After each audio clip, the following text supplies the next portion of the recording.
History in the making. The Alternative Football News Network. History in the making. Firing for the end zone. Caught.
Welcome, everybody, to this week's episode of In the End Zone. As always, KD, Kevin Drake, and M-Dub Squared, Michael Washington Weeks. How we doing? Doing good. Tonight we got a few things to talk about. Starting off, we have Roger Goodell in the NFL telling teams to take away some of the harder hitting drills out of OTAs to take away from the concussions that we see around the league, which is interesting in my opinion, but we'll get into that. And then we have Jared Valdir and Chris Long retiring and what this could potentially mean for both the Patriots and the Eagles, along with some of the retirees that we've seen this past year. And then the NFL has given us the next 4 years of draft locations, but with the exception of 2022 being to be determined. All of that and so much more in tonight's edition of In the End Zone.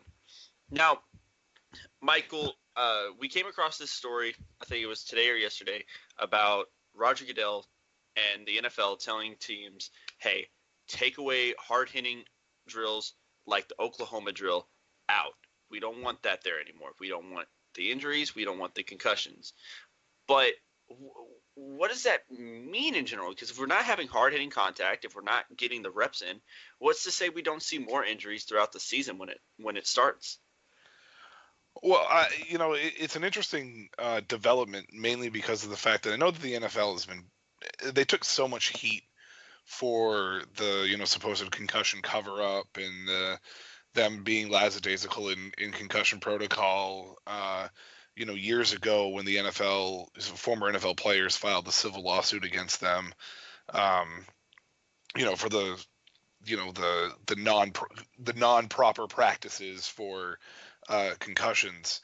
I find this interesting because the collective bargaining agreement that was signed in 2011, which is coming up again in 2020, by the way, has had a provision in it for softer workouts, lighter workouts, veterans not having to be there as much. It was designed to try to alleviate some of the off-season workload of the players that was causing some of these major injuries, such as concussions and ACL tears. But what's happening now is we're seeing them later into the season. We're seeing them in weeks 3. We're seeing them in the weeks 4. We're seeing them in the preseason. And it's been an increase in such injuries because you can't do things, obviously towards the head, and, rightfully so. But the problem that we're having here is these hard high contact drills or hard contact drills that are being eliminated from practices is not prepared. They're not preparing the players properly for when the seasons start, such as preseason and the regular season. So you're seeing an increase in other injuries because of this. And I understand the NFL wanting to protect themselves as far as concussions are concerned, and they want to protect their players. And I've said it before numerous times. Player safety should be at the forefront of every high, heavy contact, hard-hitting contact type sport there is. But you have to have some base of what this sport is. These players know what they're getting into. It's not like, they're blind. A lot of these players have been wanting to get to the NFL or to get to a professional level of football, to play football since they were kids. So they know what they're getting themselves into. And with today's information and everything else, it's not like they're just suddenly surprised, like, oh, concussions, these are new, because it's been around long enough and there's an extensive knowledge there. So, again, I understand what the NFL is trying to do. They had, I think, concussions were reduced 26.3% last year compared to where it was in previous years, which is a huge number. But you're seeing more significant injuries elsewhere, whether it's Achilles, shoulder injuries, neck injuries, back injuries, knee injuries, etc. I don't like this move by the NFL. The Oklahoma drill, okay, but the other hard-hitting drills, I don't think that they should be eliminated, because you need to have these guys prepared for the season when it starts. Exactly, and I think that's the interesting thing about it, because the Oklahoma drill has been around for God knows how long, and all these other drills as well. So I'm looking at it, it's just like the Bills, they had a tight end that went down.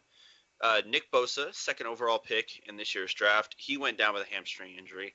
We have all these players right now coming down with injuries, and now they're taking these drills away. But is eliminating these drills really going to take away from injuries happening more often than not?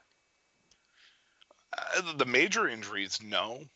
I think that you're going to see an increase in them, because you're not getting that workout. You're not getting that. You're not getting your body prepared to be in a certain type shape. I mean, make no mistake about it. Being in shape and being in football shape are two totally different things. Having played football for 6 years, as far as, through high school and, middle school and everything else, so 7 years actually through middle school, and playing a little bit of, some smaller, team organized events, elsewhere. Being in football shape is completely different than being in shape. So these guys need to have something there. You just can't continually walk around in shorts and tank tops in the off season and then expect to go out there in the first preseason game and go 100 miles per hour without getting hurt. Exactly. That's like going back to Dez Bryant signing with the Saints last year. He said he was ready to go. He said he wasn't going to miss a step, and then Achilles. Well, he was in great shape, but again, football shape is completely different than being in shape. One of the greatest coaches I've ever had. My high school coach I had him for 7 years all the way through. He used to tell us in practice all the time, you need to go 100%. Because the minute that you don't go 100% is the minute that you get hurt.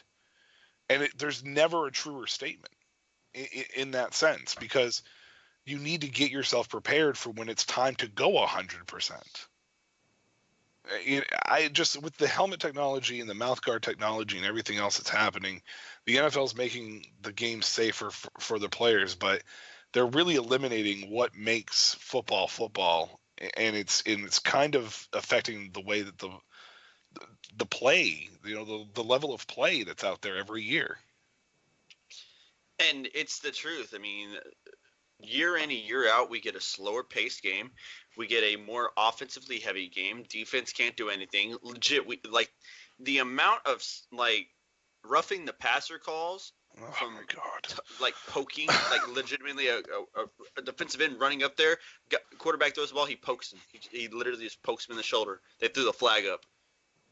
If they fell after getting tripped on top of them, flag. And it's just like, really? What? Why? So the NFL is just taking away quality entertainment to amass injuries, even though most of the injuries aren't even as severe as one would think, except for like Alex Smith, because that was.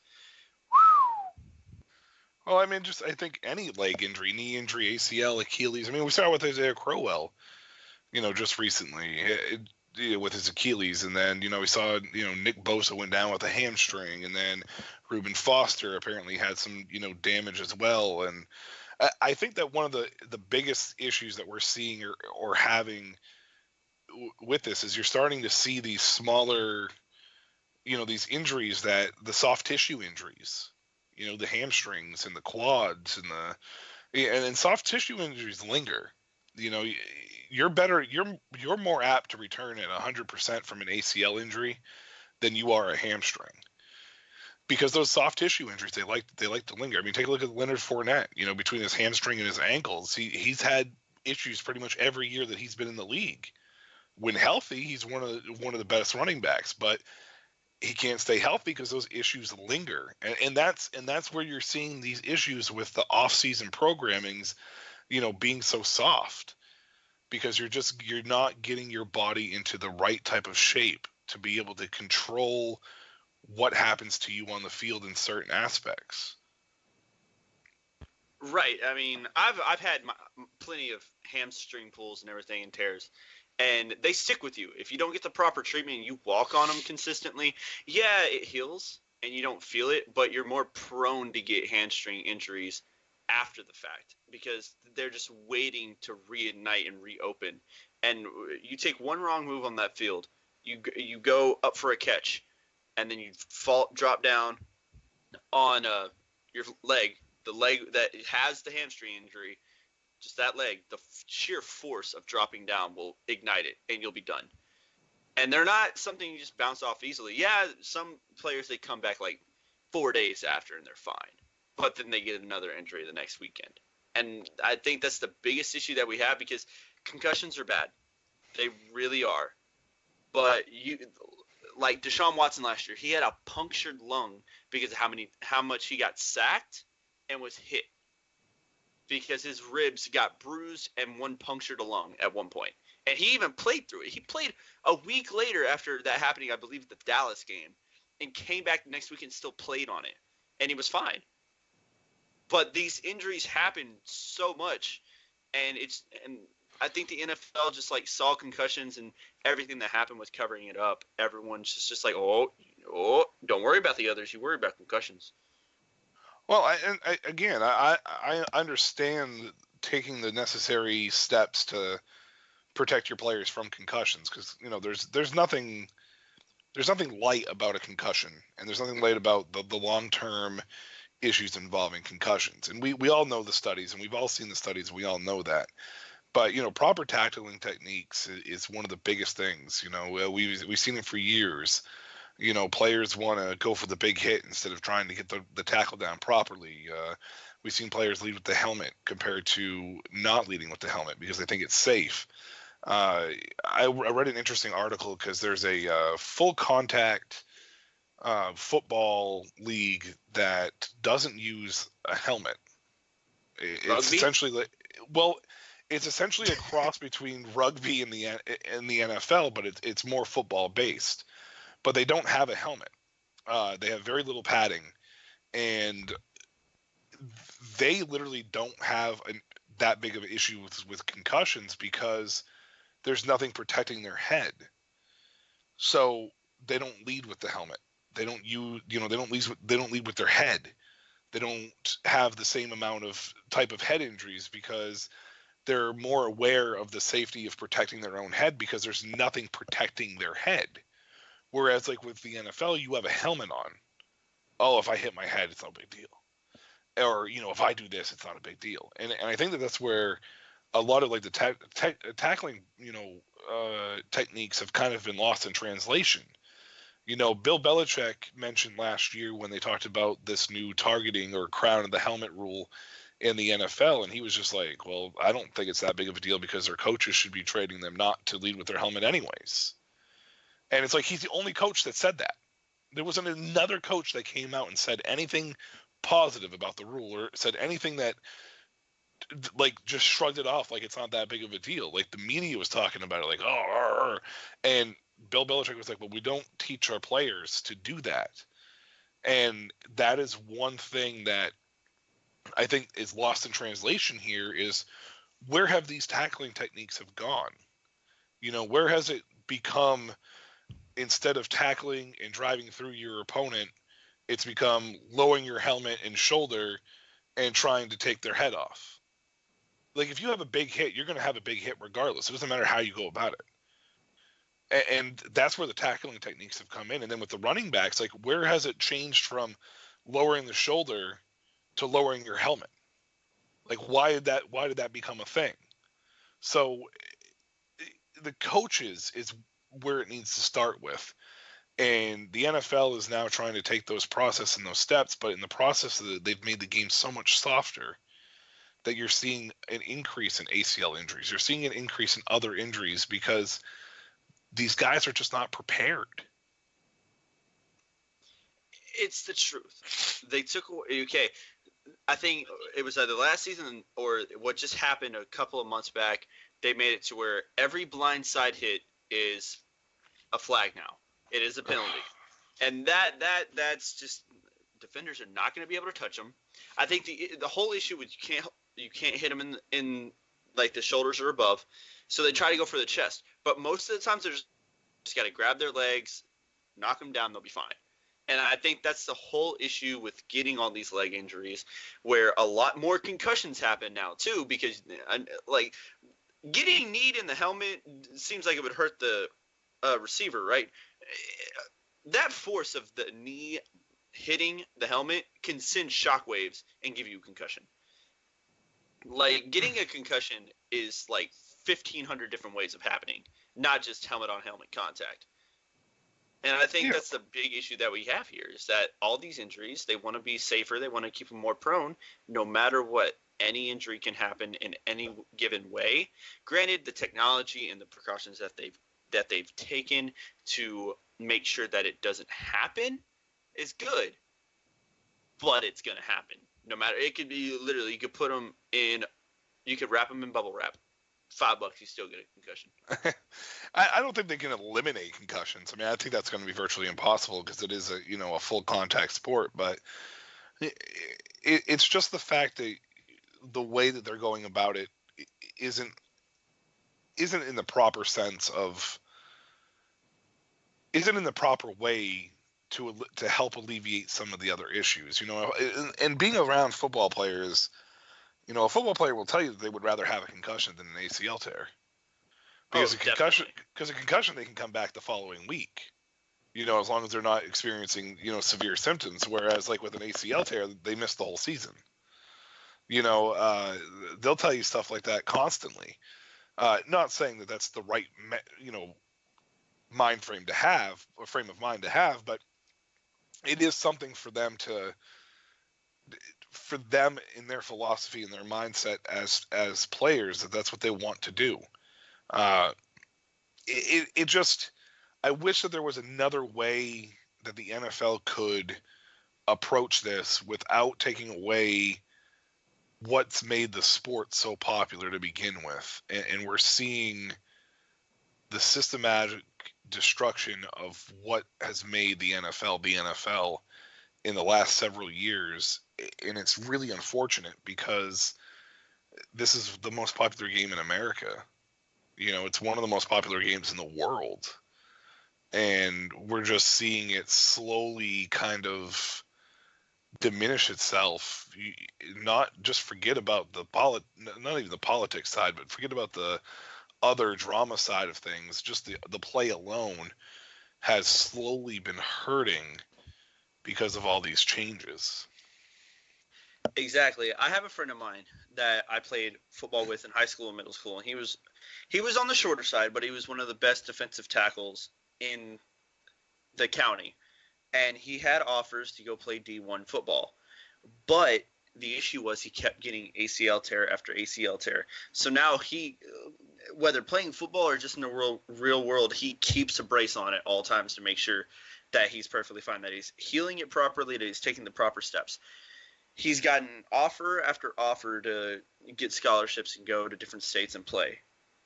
But what keeps getting him down is the injuries. And he's said time and time again, whether it be on Facebook, Instagram, Twitter, or even Snapchat, he's just like, I would rather have a messed up head than these knee injuries, because I would be balling right now. And I can't because my knee keeps me down. Yeah, it's an unfortunate mind frame, but you know, with ACL injuries and knee injuries, and if you have them reoccurring, you know, you can't play. And with concussions, at least you can take the right time to let your brain heal and get back to at least a more lucid area of thinking, and you can return and you can play. And you just got to be a little more careful with how you go about things. But exactly. But with an ACL, you have to lose the whole season. And then on top of that, you got, you know, months of rehabilitation. You know, it's not just days of just rest and making sure that you're monitoring what you're doing and not overextenuating yourself. You know, this is months of rehab, especially with the knee. You know, like that's the biggest thing. And then you have to worry about cuts. I mean, look at Todd Gurley. He's got arthritis in his knee. You know, that at the age of what, 25, 24? Yeah. You know, he's got arthritis in his knee because of his ACL tear from college. You know, luckily it's diagnosed properly now, so it can be taken care of this year properly. But you know, that's something he doesn't want to necessarily have to deal with while playing football. He would much rather just have a concussion and then be good for 3 weeks. You know, in less than 3 weeks' time, like 2 weeks' time, really. In today's concussion protocol, you might miss one game and then you're back.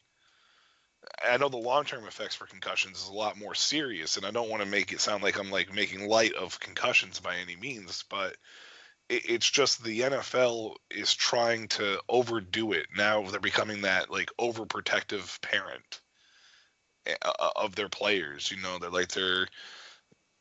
they're everything's a safety issue. You know, like, oh, don't walk on the sidewalk because you might step on glass type of situation, you know, like, and it's kind of the point where the play is suffering on the field because these players are just not ready. Exactly. And that takes it to the NCAA, that takes it to high school, and then that takes it to middle school and little league. You have the NFL changing and changing each year. And most of these other leagues, or most of the college and high school, they don't implement them. They do it maybe 2 years after because they need time to process it throughout every school in the nation. And then they get into the NFL and they're just like, oh wait, hold up, I can't do that. Oh, but why? You get all these high school players that have made their careers. The reason that they are top prospects and they are number one draft picks is because they've done things that the NFL doesn't allow. And the reason being is because you don't see that many injuries in high school. And when you do, it's rare. Granted, there's a big portion of the country is high school football. And there are a lot of injuries. I'm not saying that there's not, but you don't see as many as you would in the NFL. And the reason being is because the game is faster, but because they're also being taught at that age to do the right things. But then they get into college, they're asked to start right away if they're a true freshman, even if they're a true freshman, and they're getting redshirted, they're like, you want to play? You want to play. And then they have to go about freshmen. They have to continue with the sophomores. They got to worry about changing everything up because the seniors have left. And then your juniors who might have left beforehand, and then the ones that are going to get ready for the draft. So kind of something takes a step back. And then they get into the NFL and they have to change their play style. They got to change how they do certain things. Their mechanics get changed. It's a trickle effect that I don't think the NFL necessarily takes the time to acknowledge that and implement it when they do make these rules. Well, I think that the thing with the NFL is you know they're everybody's main goal. You know, when you play football. You know, no offense to any of the other, you know, football leagues that are around, the XFL, the indoor leagues, anything along those lines. Nobody grows up at the age of 7 or 8 and goes, I can't wait to play in the CFL, or I can't wait to play in the indoor football league. It's usually the NFL. So when the NFL implements this process and they implement these rule changes, you see it trickle down eventually. Like the NCAA will probably copy this, but the NCAA has even got to the point now where they implement certain rules before the NFL, and the NFL kind of like monitors it and see how it goes for a season, and then they'll implement a version of it. The high school levels, in the grade school levels, and the middle school levels, that's where you start seeing the inconsistencies, because not everybody follows everything that's across the board as far as the rules are concerned. And I think that the biggest step here is middle school level, when you start getting into like real like form tackling, reasserting your techniques to those kids and make them repetitive. And coaches, and I understand that there's a lot of middle schools out there that have football. I get that. And I get that insurance is high and everything else, especially with schools that pay for it. But coaches out there need to really take that step. And if it's not at the middle school level, at the high school level, reaffirm it. Start rewiring their programs before they can get to college. Because once they get to college, they've already formed habits. And once you start forming certain type of habits and you start forming certain type of play, it's very hard as an adult, really, to break something that you've been doing for years, because you don't have that. It's the old adage, like the whole "you can't teach an old dog new tricks" type of thing. It's essentially the same thing, because you get stuck in a hardwired of doing things out of reaction, whether it's poor form or not, because it's something that you've always done. So you have to try to kind of like correct it beforehand. And that's where coaches at the high school level really need to reinforce and focus on techniques, especially when it comes to tackling. Exactly. It's like my 7th grade year, we're playing football and everything, and we're on the field, and I'm on defense. I'm a corner. I'm usually on the left side of the field, but they put me on right because it was a run play and we knew it. When they hiked the ball, they handed it off, and who they gave it to was a fullback. At this time in this era, he was a fullback, but they made him a running back, and he was trucking through everyone. We were told to wrap up and to make sure that anytime we go for a tackle, we have our arms around him. If we don't wrap up, we got in trouble. We had to do push-ups, bleachers, or whatever the next day during practice. But they handed this guy the ball off, and since he was so big and like no one wanted to touch him, so my guys legitimately made a hole for him to run through to the sideline. They were just going to push him to the sideline, make him go out of bounds. Plays over, we can go on about our day. I sat there in the middle of the hole, and he didn't drop his helmet. He dropped his shoulder and put it right into my chest. I just bear hugged him and went down with him. Because that's what I was taught. I was told to wrap up, and when they come at you, if they hit you, just wrap and go down with them. And that's really all that you can do, and that's the way that it should be. But, how many times have we seen these guys lead with a helmet for no reason at all? Something that could be completely avoided, and they just drop their helmet and just lead with it. And it's something that's easily corrected. That's an easily correctable thing. And a lot of this is the Players Association, and I understand it, and understand, again, the safety of players is super important, especially when it comes to concussions for long term.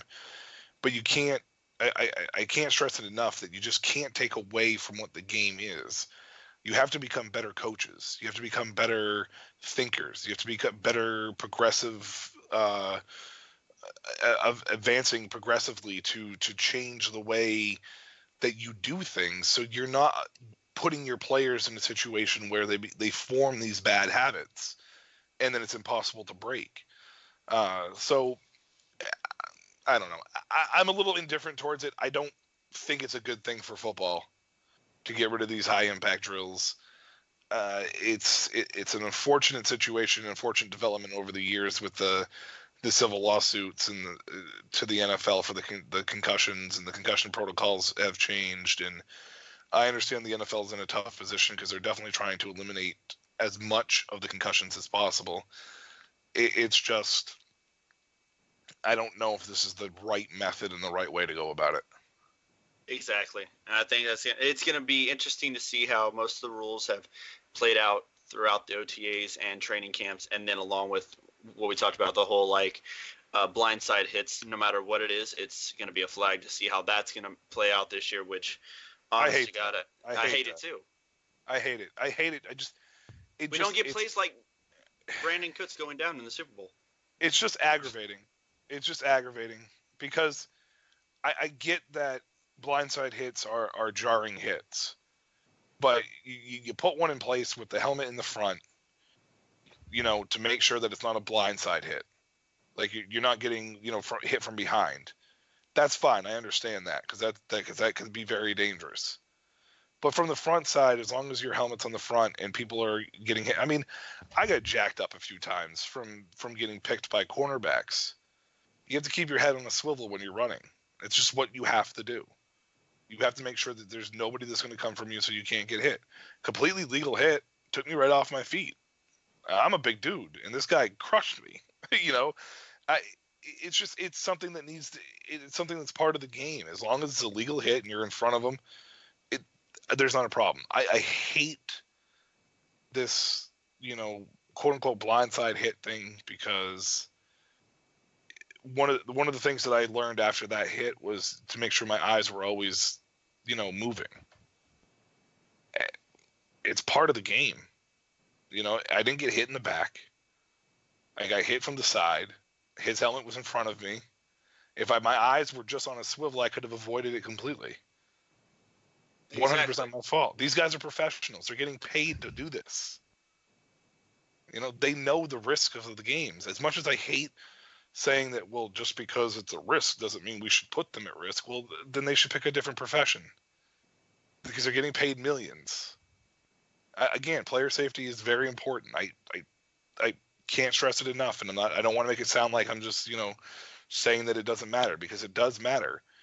But these are risks that these players know about when they're in the game. This is what they've lived for their entire life.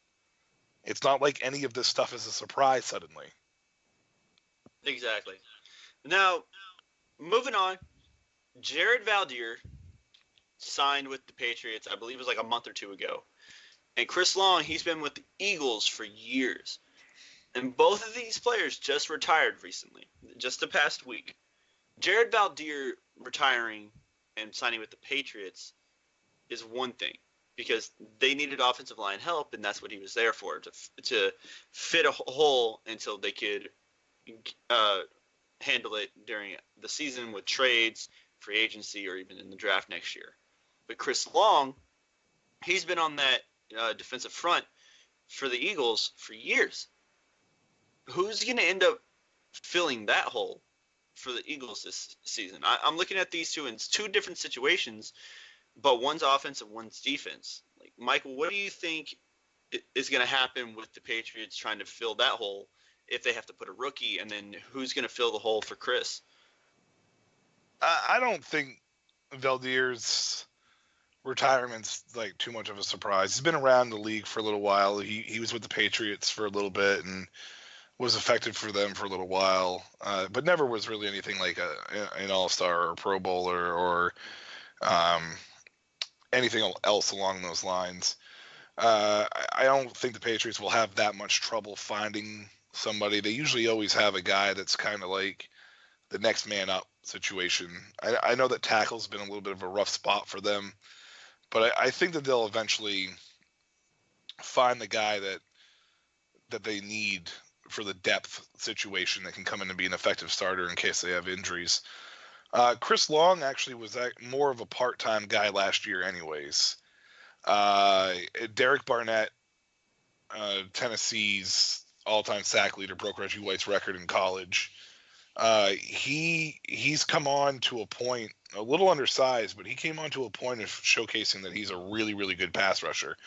A little bit liability in the run game, which is where Chris Long kind of fit in when he played on some of those downs, because Long was better against the run. But I think Barnett's development against the run improved enough for Philadelphia to feel comfortable, if not necessarily going out and getting any type of defensive ends or edge rushers. I think Long, he toyed with the idea a little while ago,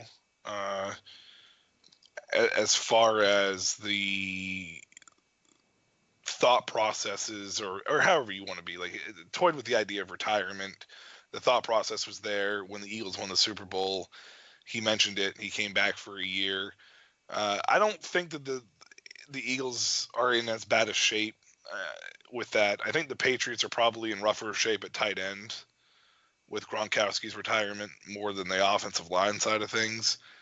But I think they'll both be okay with those two positions, because Belichick always seems to find offensive linemen, and the Eagles have done a very good job of getting a good rotation on that defensive line that I think that they have some decent experience. I mean, they did sign Malik Jackson too from Jacksonville, so.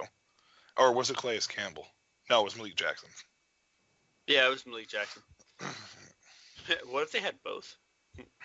Well, to go with Fletcher Cox, that would just be gross. So yeah, exactly. That would be just gross. I don't know, like Jared Valdir, he was on the Raiders last season, and wait, was it Jared Valdir we talked about last week where Mike Mayock didn't know who he was? No, that was Kalichi Osemele. Yeah, Buffalo. Okay, that's still funny. Like anytime I see that, I just laugh because it's hilarious. But Jared Valdir, he's had a good career in my opinion. He hasn't, like you said, he hasn't been like an all-star, an all-pro or anything, but he's done what he could for the team that he was with.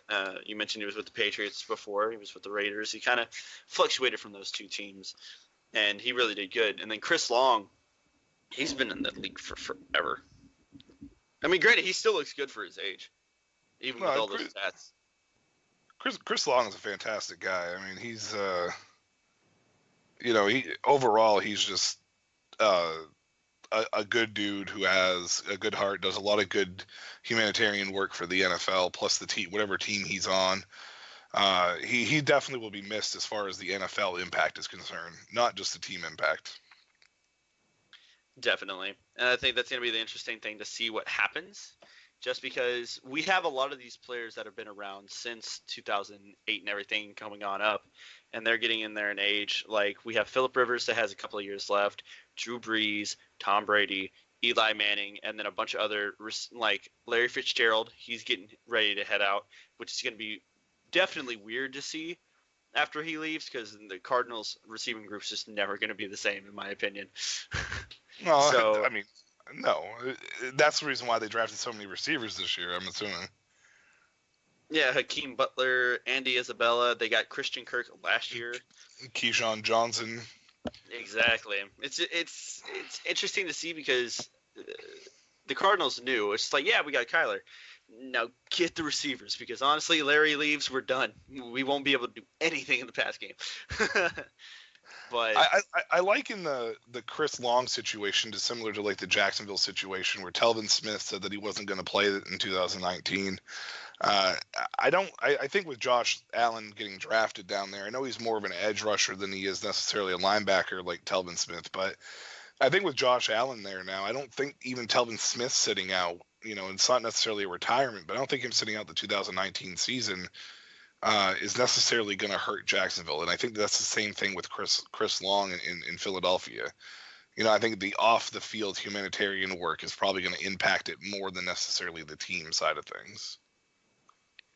exactly. I just wanted to touch base on those because the implications these two might have, and then looking at the likes of like Larry Fitzgerald and then all the quarterbacks that are getting up there in age, we're gonna see them leave, and then we're gonna be with all these young guys and be like, all right, whose name do I call again? It's an influx every so often. You get these years where a bunch of people retire that you just weren't expecting, and players get opportunities and chances and step up, sooner than they expected. And I think that that's going to be a testament here for guys like Derek Barnett, how will he play in a full-time role now in Philadelphia? You know, do they still find a way to get a rotation? Do they go and find that guy? So it's definitely going to be something to keep an eye on for sure. Definitely. Now, moving on over, the NFL actually came out and they gave us 4 dates, 4 years, and they were draft dates, actually. We actually have 3 cities for 3 of the 4 years, and one of them to be determined for the draft. Now, next year, in 2020, the inaugural season of the Las Vegas Raiders Stadium being opened, apparently it should be done by opening day next year, and they're going to play. I think they said that they're going to play a home game in that stadium first week to give it a look-see and make sure everything's good. And I'm going to touch base on the stadium here in a minute just because I need to make sure everyone knows what they're doing with this thing. It's crazy. But 2021, they're going to be in Cleveland, which I feel like Cleveland wins Super Bowl next year. Game over 2021. If you're not a Cleveland Browns fan, don't even go. Honestly, you're going to get soaked in Browns. It's unreal. Like, the craziness is going to be out of control. And then in 2022, they say it's going to be determined. So they haven't given us a for sure answer on where the draft will be in 2022. But they did come out with a report, like I think minutes after this happened, that they're looking for a bigger city and that Houston is actually on the top list to be the draft location. Now, that's not confirmed. That's just what sources are saying, and that's what they think is going to happen, is that with a bigger city and environment, they think Houston might be a good fit for the 2022 draft. And then to finish it out in 2023, the draft is going to be located in Kansas City. I wonder where they're going to do it, Missouri or Kansas? I'm probably right there at Arrowhead Stadium, honestly. I mean, that wouldn't be a bad idea, in my opinion. The NFL's smart here. If the Raiders hadn't been moving to Las Vegas, the draft next year would be Cleveland. The reason I say that is because Cleveland is the up and coming team. You know, after having numerous years of being kind of, you know, the laughing stock of the league, they have, you know, started to turning around. You know, they got themselves a good GM in place. They got some young players that people are excited for. They made the trade for OBJ. If the Raiders weren't moving to Las Vegas, I don't think Las Vegas would even be on the docket, honestly. So, but the NFL's smart here because you get the Raiders in for a first season. Hey, let's throw the draft. That will be in April. Las Vegas already has 2 years, 3 years to prepare to be excited, since the announcement. The stadium will be close to being completed. Let's give them the NFL draft too. Let's give them the opportunity to say, okay, well, this is what my Raiders are doing. This is my team now. And then Cleveland, 2 years out, they should still be on the upswing. So that makes sense. Nashville this year was the testing ground because if I'm correct, I believe this is the first year that they've done it outside of a stationary location. Yeah, so the previous year was in Dallas. Right. So with it being in Nashville, I think that the turnout was so good. It was such a positive experience in what they did there that it makes sense that they're going to want to continue to start taking in some of the other places. I know that originally it was their plan to do something like this. I still personally believe that the team with the first pick should be the team that gets to host the draft. This is just a personal opinion. But with the way that they have the schedule set up, this makes total sense. Because by the time that Kansas City in 2023, they should at least have made it to a Super Bowl if Patrick Mahomes continues to be everything that we all think Patrick Mahomes can be. So 2023 is a good target date for them because even though they still have some defensive issues and they got other issues with the Tyreek Hill stuff and obviously Kareem Hunt's not there anymore, they still have Andy Reid. They still have Patrick Mahomes. So by 2023, they could have – Travis Kelce's 29. I don't know how much longer 30 years old is kind of the cutoff date for a lot of players. True. Not necessarily tight ends. Kelsey could still have a good 4, 5, 6 years left in him, but he's getting up there in age. But by 2023, though, that's where you start seeing, the Chiefs could have, have they won a Super Bowl by then? Are they going to be in a Super Bowl by then? So that's a good date. And for 2022, they want to do a bigger city. Honestly, as much as I would like to see Houston get one early, I think that a place like where was I going with this one earlier? I was going to go a place like Seattle or a place like Detroit. Honestly, could benefit from having a draft of sorts because they're franchises that are sort of in limbo. They're kind of like just like there, and the draft kind of reinvigorates a lot of people's hope for their team. And it's not until like week 3 or 4 that those hopes start getting dashed again. And I feel Seattle and Detroit, smack dab in the middle, might be a team that could have that kind of like that okay, my team, great. And could have good turnouts. But Houston wouldn't be too bad. It's just going to be interesting to see what happens with Houston because when I look at Houston, I see a lot of similarities to the Tampa Bay Buccaneers. Oh. I know that the records don't indicate that, but both franchises have young quarterbacks that get hit a lot because the offensive lines aren't very good. They both have run games that are kind of mediocre. They both have a star wide receiver with a questionable wide receiver too. They both don't really have like a solidified tight end spot. Tampa Bay has O.J. Howard, which is still in the upswing, so they got the upper hand over Houston there. Tampa Bay's defense doesn't match up to Houston's, but Houston's is getting older now. So the effectiveness except for Jadeveon Clowney, who's had injury issues, linebacker's the suspect. The secondary needs work.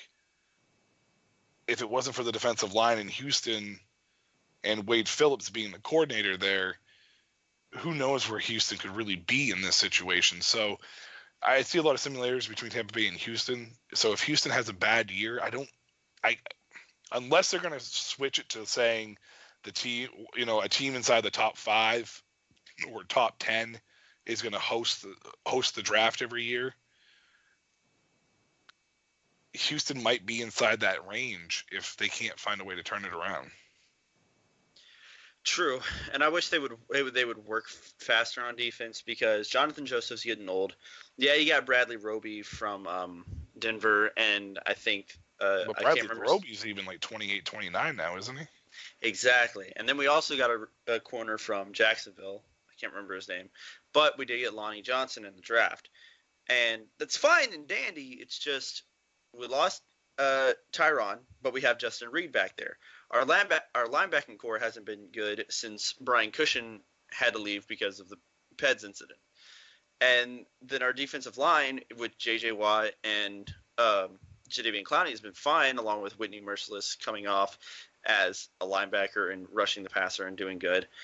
The interior defensive line hasn't been that good. The defensive tackles are mediocre at best, but they come from Clemson, so they can keep themselves up for a good portion of their career. But that defense has struggled so much. And when Tyron came there and everything, he's like, I'm going to bring a championship. And I was like, no, you're going to bring a defense that can actually do something, I hope. Because I love JJ, but he's had the weight of that team on his back, and that's why he's gotten hurt so much. Jadeveon Clowney is the same way. Brian, when he was there, he did the same thing. When Jonathan was younger, he did the same thing. Even with Ed Reed came there, Ed Reed started doing most of the willpower, and that's why he was just like, all right, no, I got to leave. It's inconsistencies. For Houston's aspect of things, I think it's just more along the lines of not having it all gel all at once. They've had a lot of great players come through there, but they've just never got a chance to put it all together all at once. And it doesn't look like it's going to necessarily get any better Wade Phillips has done a fantastic job the last couple of years, making sure that defense plays up to above their potential, honestly. So, because Kevin Johnson, when he was there, Jonathan Joseph, when he was there, those guys should have literally been shut down corners, and nobody should have been able to throw on Houston, but it never worked out. So whatever reason it didn't work out is something, but Houston's going to be kind of in that process now. Is what do we do? Do we maybe think about possibly trying to move on from Deshaun Watson in a couple of years? Because you can't get rid of DeAndre Hopkins. I mean, the guy's done it with 9 different quarterbacks in the last 3 years alone. But last 3 years, 3 years have been Tom Savage and Deshaun. Let's go 5. Well, no, not even, because a couple of years before that, it was Ryan Mallett, Tom Savage, We don't talk about that. TJ Yates. He had 4 quarterbacks in 1 year, and he still went for like 1,500 yards and 12 touchdowns. So the guy's just a savage. He really is. He's just a savage. Jalen Ramsey, every receiver, he's like, I can body every receiver. DeAndre, though, nah, not at all. But I mean, look in general, though. I mean, they haven't had a wide receiver 2 for a while. Will Fuller is good for like 3 games, and then he's on IR. And then, Kiki Kuti had a fairly good, surprising rookie year, but he was injured. And then after that, Demaryius Thomas didn't work out, and he's in New England now and probably going to get cut.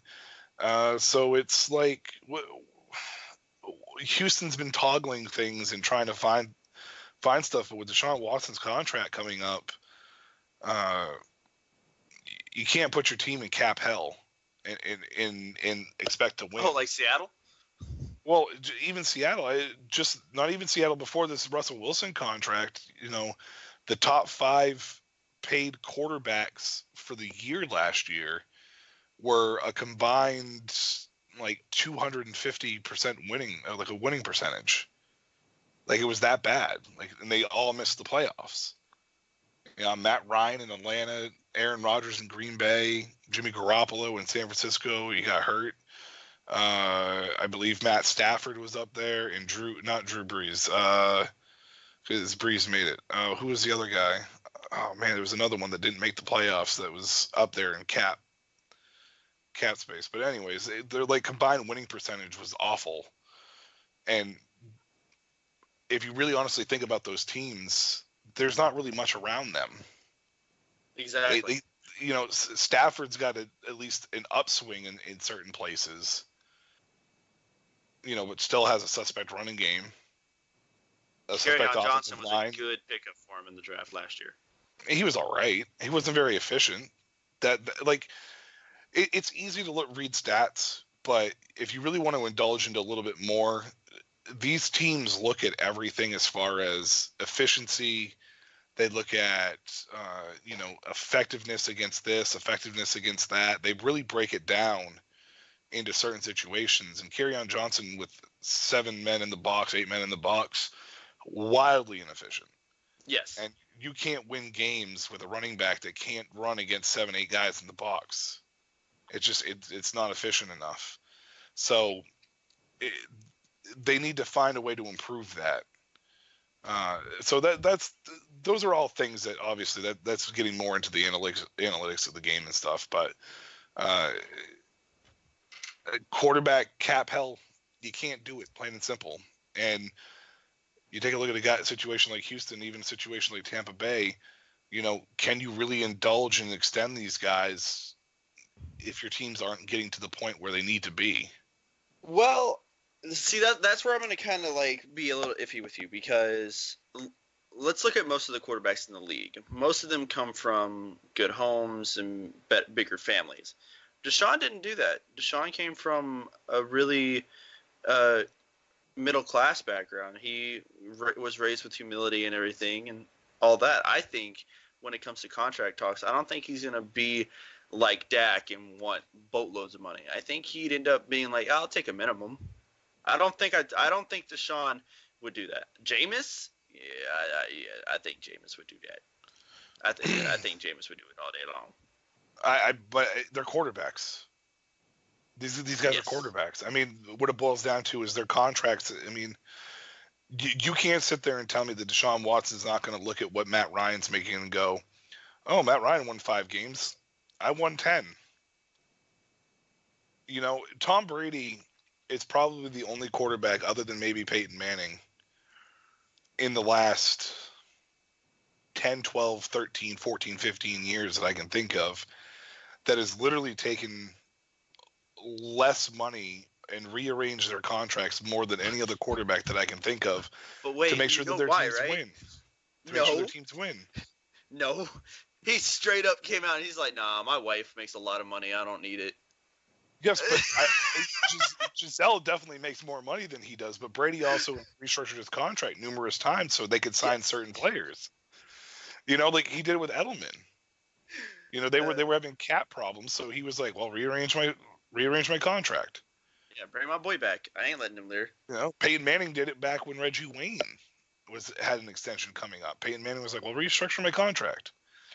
You know, he even tried redoing it for Edgerrin James, but the Cardinals offered him a ridiculous amount of money, and he ended up going to Arizona, and then we never heard from him again.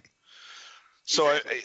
you know, these guys could take a lot of, you know, could take pages out of guys like Peyton and Brady's, you know, situations, but they just haven't done it. You know, Drew Brees, you know, is probably the only guy in the last few years that has gotten away with being a high percentage guy for his contract and still won. You know, salary cap and still won.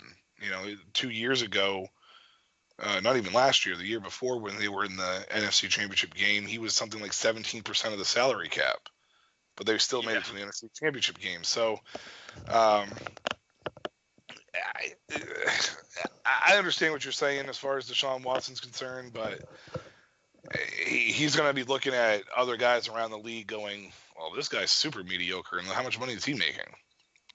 It's true. So I don't know. It just Houston and Tampa Bay are going to have to figure something out, and this year is going to be a make or break deal, I think, for both teams. Definitely. Now, before we go and everything, I got one last thing I want to talk about because I've been looking into it a lot more now, and I've been watching videos and reading articles about it.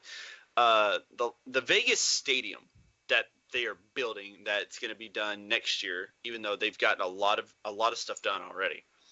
It's being called one of the biggest steel jobs in the country, like flat out one of the biggest steel jobs in the country to do, and it's going to be the most modern stadium that we see for a while, because even with it being a stadium itself and having the turf, they're going to have a conveyor belt system that retracts the turf field outside into like a practice facility type thing where the team can practice on it, and then retract it back into the stadium for game day, and then have, I think they're gonna have a big door that they say could be open for 800 hours a year at least, with the power that's going to be given to that stadium. But it'll only be open if the weather's okay because of all the dust storms that they have. This is one of the most technologically advanced stadiums that we'll have, and it'll be the only one we have for a while unless we get another relocation or a team decides to make a mess ton of improvements on their stadiums. But this Las Vegas stadium is looking to be a really, really good stadium just for the fan experience alone. I think that with the stadium, I think a lot of teams are looking at Dallas with their new stadium that they had a few years ago, and they're looking at Las Vegas now. I think some of these cities are going to have to really like get an idea for a lot of improvements as to what they can do, because relocation is definitely going to be something that is going to be very viable for the future here, especially places like San Antonio, you know, places like Orlando. Orlando will give you a lot, but they'll probably be like, Camping World, take that. Now that the AAF has kind of exposed a need to some of these other markets that people have been kind of ignoring, or the NFL has been ignoring, you know, I look at a place like Jacksonville, you know, like the Cons don't want to necessarily move it, but at the same time, if Jacksonville doesn't work with them to try to find a way to bring people in, because Jacksonville has one of the lowest attendances out of all 32 teams. And a lot of that's location, the city that they're in. If they don't find a way to make something happen, I could see the Cons contacting Orlando after seeing the turnout for the Apollos there. And the Cons are loaded. Like, don't make any mistake about it. They are loaded. So it'll be interesting to see what happens. But I have a feeling that there's a lot of eyes on this Las Vegas stadium, the Los Angeles stadium, where the Rams and Chargers will be sharing. There'll be people watching that one. I mean, the Meadowlands hasn't had an update since 1381. I mean, I feel like the Meadowlands has been the same old Meadowlands forever. So I think there's a lot of eyes on this Vegas stadium for sure, and it's a pricey one, but if it pays off, I think we're going to start seeing a lot of teams possibly trying to, hey, look what's happening in Las Vegas. Help us with the stadium. This could be us type of situation. I mean, let's say Jacksonville does want to go to Orlando, because there were talks years ago of Jacksonville going to Orlando, and I think that's why they built Camping World and then they retracted. Camping World isn't being used, and they are still up to code because of the fact they had WrestleMania there a couple of years ago. But I think what happens if Jacksonville were to go there, I think they probably tear that stadium down, and then they build a whole new one. Or they find a different part of Orlando to do it. But it's going to be very minimal where they find it in Orlando. I lived there for 2 years, and I found out Disney, they legitimately have their own zip code. Like, Universal SeaWorld is right there next to them. But they look at them and be like, you're funny. They cover, legit. Like, you sit there and you drive down I-4 in Orlando and you get to Disney. How you know you're at Disney? There's a legitimately cell phone tower or satellite tower in the shape of Mickey Mouse. That's fantastic. It is like one of the most beautiful things, but it's just like, why? I know you can do it, but why? Because they can do it. That's why. Exactly. So I think I just used Orlando as an example. Jacksonville, there's been rumored that they were going to be moved to London, a few years back too. So that would be just too much strain going to London. Well, Jacksonville as a whole has definitely been a team that's been a relocation candidacy since they came into the league in 1995 anyways. So it's going to be interesting to see what happens. Again, like I said, with the Vegas stuff, relocation is not necessary to me, in my opinion, but it happens. We saw it with the Chargers. We're going to see it with the Raiders. It opens the door for possible expansion. But the NFL, I don't think that they're going to be able to sustain expanding. These places like Jacksonville, it would just be easier for them to relocate to a spot. Yeah. I mean, San Antonio, I think, is going to be a hot spot for it just because of the Commanders. Orlando and San Antonio, I think, are going to be big hot spots if relocation were to happen, just due to the fact that the Knights in Orlando, they have made a football community there that they want a pro team. They want an NFL team or even an XFL team. That's what I heard before I left. They want it. That's what I was just going to say. So, I was just going to say, if the NFL doesn't find a way to tackle those areas, the XFL definitely will. I wouldn't be surprised to see XFL, if they expand after year 2 or even after year 3, having locations in Birmingham, San Antonio, or Orlando for that matter. Exactly. I think they should avoid Atlanta. Oh yeah, at all costs.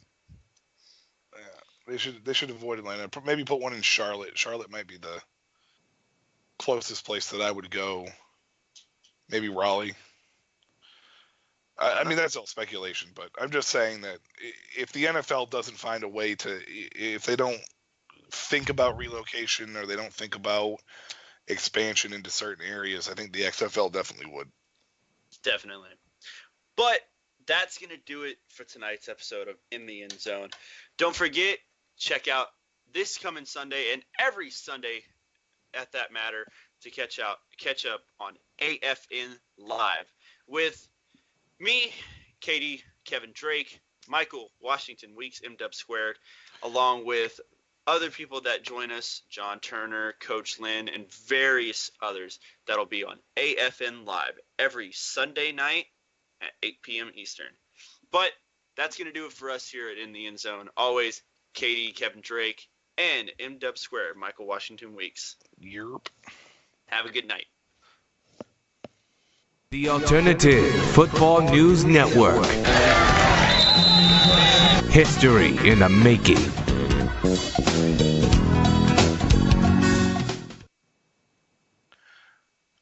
$9 p.m., Kevin.